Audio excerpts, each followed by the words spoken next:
Welcome to Python Tutorials with Simplilearn. I'm Anjali and today we'll look into threading in Python. So before we jump into what threading is, let's have a look at what a process is, because that is a core concept that you need to understand before you understand threads. So a process is an executable instance of a computer program.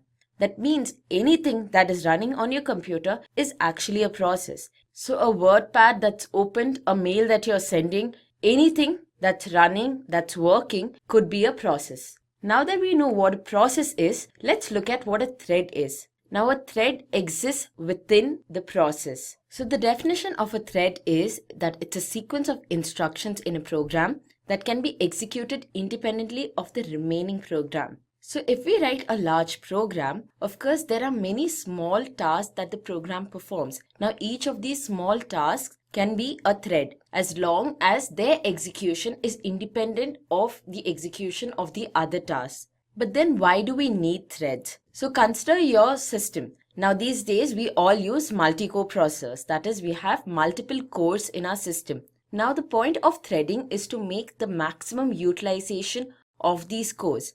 So if one program would run on a single thread, that means it would utilize just that one CPU or that one core. But if we can divide a program into multiple threads and have each of these threads use a different CPU, our program would execute much faster and it would be way more efficient. So this is why we use threads. So now let's look at threading in Python through some demos. So first let's look at the most basic and the simplest way of creating a thread. I have a function here, show. And this function will just print this is a child thread, as we are going to have the child thread execute this function. So first thing, we need to create our thread. Now before we create the thread, let's import the threading package. So we have included everything from the threading package. Now we'll use the thread of method to create our thread, which will be called T. And to this method threadof, we'll pass the target of our thread. That is basically the task that our thread will be performing, which in this particular case is the showoff function. So you say target. So we set target's value equal to show, our function show. And now outside here, we'll just print this is the parent thread. So I'll just explain in general how a thread works. Now the minute you write a program and you start running it, there's a thread created. Now this default thread that is created is called the parent thread. So the execution of your program is performed on the parent thread unless you explicitly create a separate thread. So if we had not created this thread here, our entire program would be run on the main thread like every other program is. But now that we created a thread here, this thread, that is T, will run only this showoff function because that is the target of this particular thread, and everything else in the program will be run on the parent thread, which is why we have this print statement here saying this is the parent thread, because this print statement is not within the showoff function and hence it will be run by the parent thread. Now so far we have only created the thread though. So we need to start this thread, and to start a thread, use the thread name followed by dot, and you call this startOff method. So the startOff method belongs to the thread class, and as you have probably noticed already, our thread here T is an object of the thread class. So once you say T.start, the target function of this particular thread is run, which in our case is show. Now I'll run this program, pull this up here. And as you can see, first we have our child thread executed and then we have the parent thread executed. Now let's look at the second way that you can create a thread, which is by importing the thread class. So you still need your threading package, and I'll create a class, myThread, which is a user-defined class. So I'll be defining this class, and this class will now be a subchild of the thread class. Now the thread class already exists. It's a predefined class, and we're extending this thread class into our class myThread class. What this does is all the properties of the thread class is now present within our myThread class. Now within the myThread class, I'll be creating a function def run, within which I'll just print this is a child class, say 5 times using the for loop. And outside here, I'll create my thread. So now that our class myThread has extended the thread class, we can create an object for my thread, and that by itself would be a thread. So T is my object of my thread, which would also be the thread. Now if you notice here, I'm not passing any target. So this is because when you don't pass any target, by default your thread will call the run function. So it'll come here and it'll execute this function. So the thread class has a blueprint of the run function, and every thread that is created as an object of the thread class is designed to call this run function by default. So what we do here in our myThread class is we redefine this run function for our purpose. Now, of course, you need to start your thread, and outside here, which is the part that will be executed by my main thread, I'll just print out this is the main thread. And let's run this code. So we'll just add the new lines.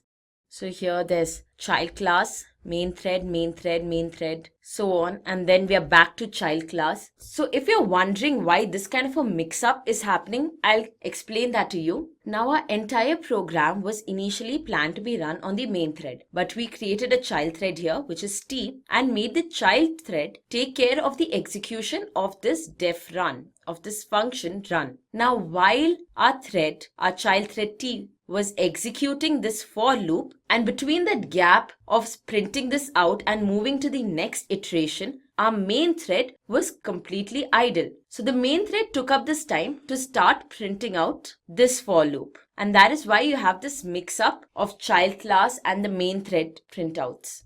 And now we'll have a look at the third way you can create a thread. This time we'll not be extending the thread class. So I'll have a class, say demo, within which I'll have a function show. And within this function, I'll print out this is the child thread 5 times using the for loop.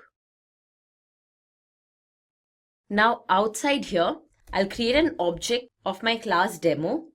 And now I'll create a thread, which is basically an object of the thread class. And to this, I'll pass the target just like we did previously. But this time, because a function exists within a class, we'll refer to the function with an object. So we have a reference now. And once that's done, back to starting our thread. And outside here, I'll print out this is the parent thread 5 times using the for loop.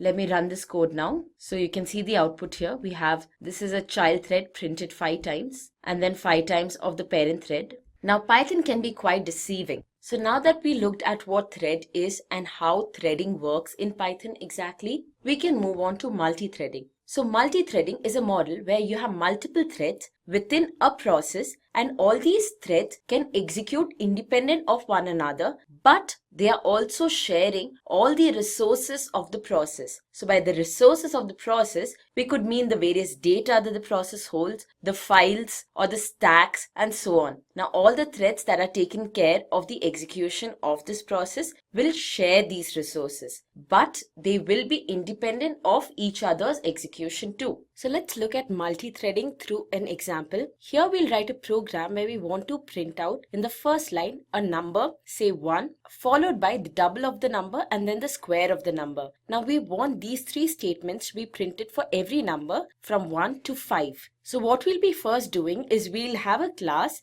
and within this class we'll have 3 functions where each function is responsible for one of the following, which is printing the number, printing the double of the number and printing the square of the number. So let's begin writing our code. Since we'll be using threads here, the first thing we do is we'll import our thread package. Name my class demo. And within this, I'll start defining my functions. So my first function is def num, and this function will just be printing out the number. So we want all the numbers from 1 up till 5. So that's all our first function is. Now our second function, which is for printing out the double of the number. 2 into I. And finally our third function where we'll be printing out the square of the number. So now we have the 3 functions. Now here's our challenge. We want one iteration of every function to happen one by one. So what I mean is for I in range 1 to 6, in our function def num, we want the number is 1 to be printed, and then immediately after that we need to move on to the first iteration of our function square. Now for this kind of an execution, of course we need 3 different child threads, and each thread will take the responsibility for execution of one of these functions. So we'll create our threads down here, but before that, first of all we need to create an object of our class demo. And now we'll create our threads, my second thread. And while we are creating our threads, we also need to specify the target. So T1 is responsible for execution of the num function. T2 will take care of the execution of the double, and T3 for square. So we have created our threads. Now we need to run these threads, or we need to start these threads. So for that, we have T1.startOff, T2.startOff, and T3.startOff. Now we need to end these threads, or we need to make sure that the program does not terminate until these threads have completed their work. So for that we use the join function. And out here, which will be run by the main thread, we'll just print out this is the main thread. And that's all it is. That's our program. So everything in this program was initially meant to be run by the main thread, but since we created our child threads, the main thread is responsible for running only this much of the program. Now T1, T2, T3 will take care of the execution of these functions respectively. Now let's run this program. Well, we are not getting what we expected. All these iterations are being completed in blocks. So the first function is completing itself first, followed by the second function. But now in between the second function, the third function also started printing. And this is a complete mix-up. So how do we fix this? Now the first thing we need to see is, as we saw in context switching, we cannot completely predict the order in which these print statements will be carried out, or the order in which the threads would be executing. So what's happening here is, while double was printing this, while the thread, that is T2, which is doing the execution of double function, was printing this, there was some time where T2 went into an idle mode, and during this time T3 started printing. So how can we fix this? So first of all, to prevent this kind of an output, where a print statement is printing something out, but then it stops for a while and another thread takes on the execution, and the previous thread was not able to print it correctly. So to prevent this, what we can do is we can have a sleep function on each of these threads. So for that, first I'll import the time package.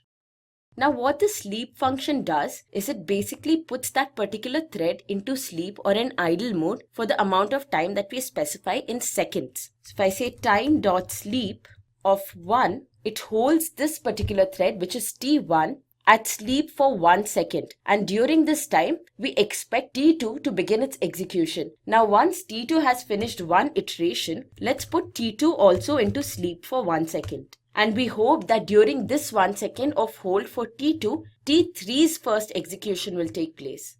So we put here time.sleep of 1. After the execution of T3, now T3 is put into hold, and again we can start off with T1 second execution, or T1 second iteration, followed by T2, then T3, and so on. So this too has not fixed our problem. There's still a mix-up of statements. Now if you see the statements here, you'll notice that this mainly occurred because your second thread started before the completion of the previous thread. So in that case, our problem's not with the child threads, but in fact in the main thread. So what if I put a sleep for the main thread after every thread has started its execution?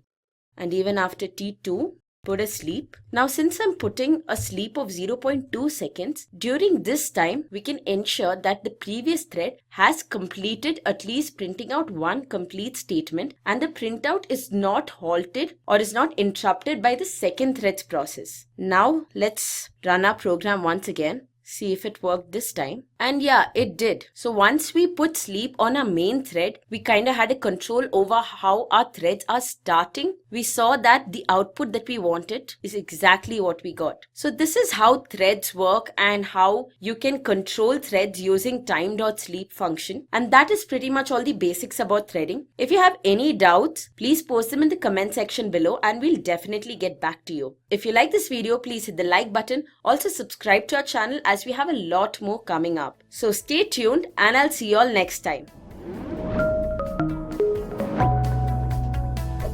Hi there, if you like this video, subscribe to the Simplilearn YouTube channel and click here to watch similar videos. To nerd up and get certified, click here.